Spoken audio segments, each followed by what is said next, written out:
Gonjlengan, ngumpul-ngumpul sambil makan. Sekarang gonjlengan kita ubah ngumpul-ngumpul sambil diskusi. Saya Golagong, kita ngobrol dengan Maman Fatur Rahman PhD, Kepala Pusat Perbukuan, Kepala Pusat Kurikulum dan Perbukuan di Kemdikbud RI. Mari. Gonjlengan. Di masa lalu, gonjlengan adalah tradisi anak muda ngumpul sambil makan ayam bekakak curian. Sekarang kami maknai dengan hal baru, yaitu diskusi tentang sosial politik, ekonomi, pertahanan, keamanan, kebudayaan, dan apa saja tentang Banten. Sahabat Golagong TV, Pak Maman Fatur Rahman, orang Banten, meloncat ke Jakarta. Nah, saya mau berbicara persoalan perbukuan. Nah, Pak Maman, bagaimana perasaan Pak Maman ketika melihat Untirta sekarang? Ya. Apalagi dengan gedung baru. Ya, alhamdulillah. Jadi ini suatu capaian yang menurut saya luar biasa. Jadi ketika Untirta lahir ya, sekitar tahun 1981 itu, dan ini menjelang usia 40 tahun kalau saya kurang lebihnya itu, dan ternyata mendapat amanah. Salah satunya adalah proyek PAYU ISDB, mendapatkan bantuan untuk hard program dan soft program. Di antaranya adalah pembangunan gedung baru. Kalau saya tidak salah harganya sekitar 600 atau 800 miliar ya. Pak Maman masih waktu di itu justru saya ya? bergabung di sana, Bergabung di sana ya? Karena dalam konteks ini dalam hal pengembangan kurikulum terkait ketahanan pangan, dan termasuk buku-buku untuk mendukung ketahanan pangan.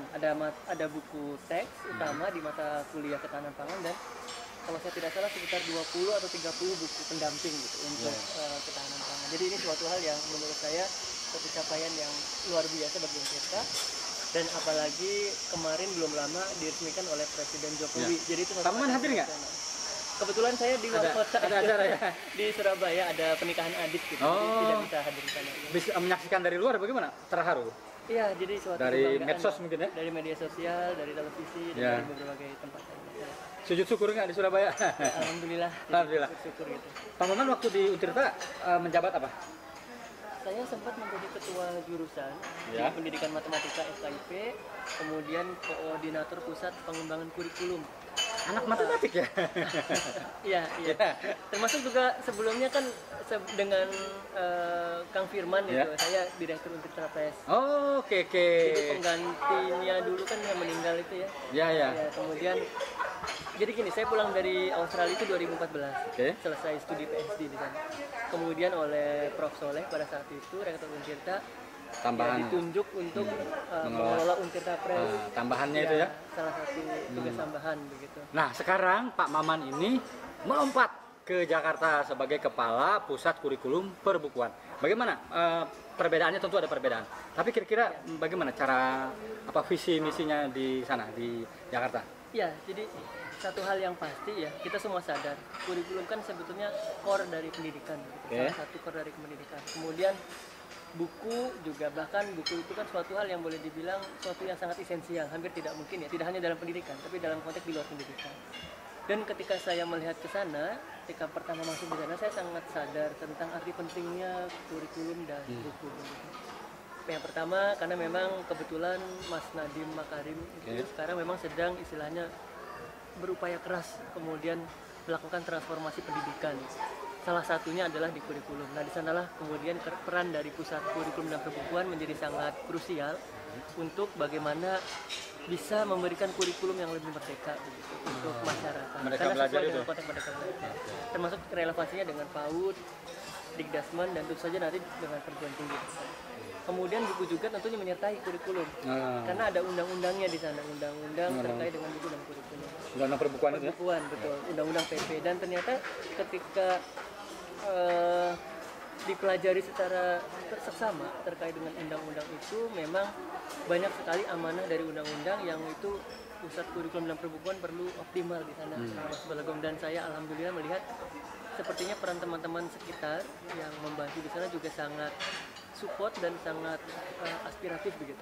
Artinya dengan penuh kesibukan berbagai urusan, karena memang skupnya besar seperti itu, tapi mereka memiliki daya komitmen yang sangat tinggi dan sangat baik dalam hal ini. Jadi insya Allah dari pusat kurikulum dan perbukuan saya bisa menjamin karena tahu persis di dalamnya ada banyak sekali orang-orang yang komitmen terkait dengan kurikulum yang baik bagi dunia pendidikan dan terkait juga dengan pengembangan ekosistem pendidikan sesuai dengan undang-undang dan hukum. Oke, kita kembali setelah yang lewat.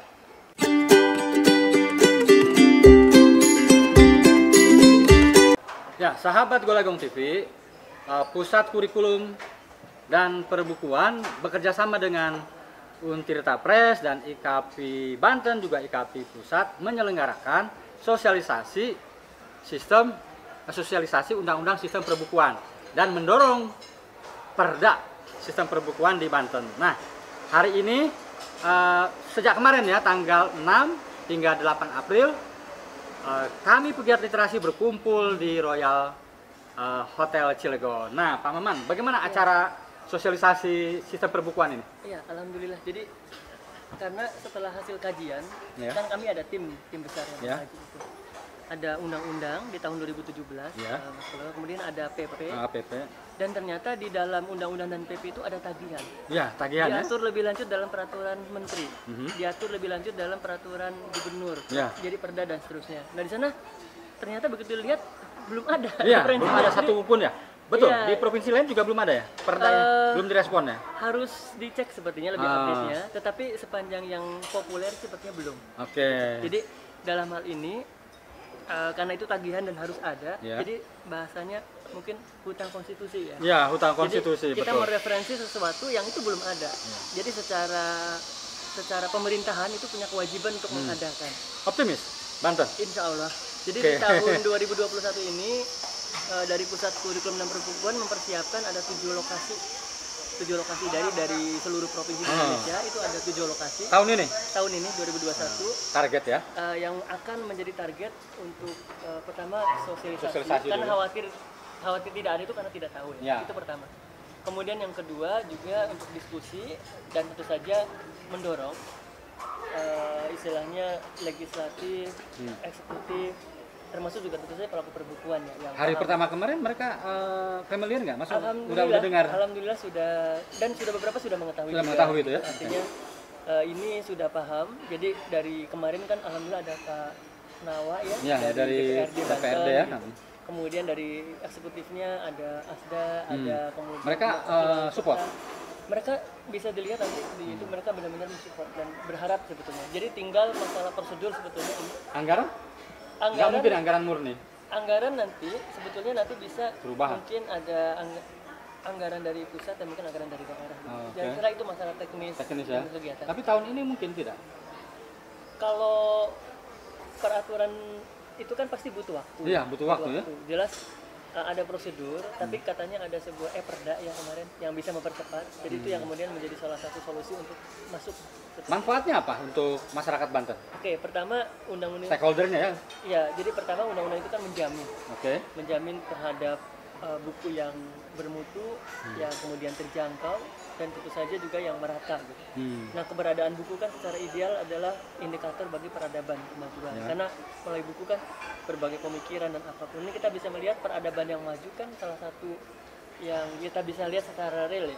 Ada banyak buku-buku yang berkualitas yang dihasilkan dan menyebar merata. Gitu. Jadi saya sangat mengapresiasi ketika banyak seperti ya mungkin Rumah Dunia, kemudian Taman Bacaan Masyarakat, perpustakaan dan sebagainya itu bermunculan. Itu menandakan kemajuan peradaban sebetulnya. Nanti mungkin tidak implementasinya penerbit lokal mengambil manfaat secara ekonomis, buku-bukunya diserap.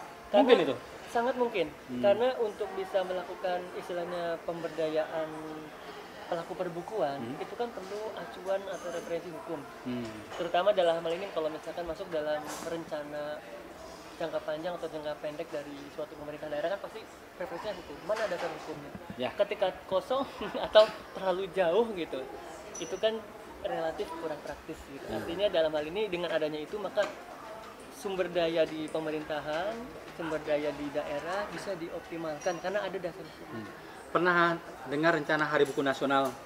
Iya, saya mendapat informasi dari bagaimana menurut ini Pak Maman? sangat baik. Baik ya? Jadi memang saya kira ini harus digalakkan ya. Ya. Mas Golongan dan teman-teman. Jadi ada kan hari film, hari seperti Hari Buku Nasional kalau saya melihat seperti kemarin kurang menggelegar gitu. Artinya padahal itu sesuatu yang sangat esensial. Jadi mudah-mudahan mulai tahun ini dan tahun-tahun ke depan. Yang pertama di Banten ini Hari Buku Nasional, perayaan. Itu ya, jadi mudah-mudahan terlepas dari kondisi saya dari Banten atau tidak ya, dimanapun Hari Buku Nasional berada, artinya Pusat Kurikulum dan Perbukuan itu tentunya punya istilahnya kewajiban moral dan material mungkin untuk kemudian membantu mensukseskan. Karena dari katanya kan, kata istilahnya sudah jelas, kurikulum dan perbukuan, ada bukunya. Ada bukunya. Bahkan dalam undang-undang pun sudah jelas sebutkan tentang keberadaan dari Pusat Kurikulum dan Perbukuan sebagai lembaga perbukuan itu. Oke, sahabat Gulagung TV, ingat Hari Buku Nasional 20-30 Mei. Gonjelengan, ngumpul-ngumpul sambil diskusi. Terima kasih sudah menonton Gulagung TV. Salam literasi, Pak Maman. Salam literasi.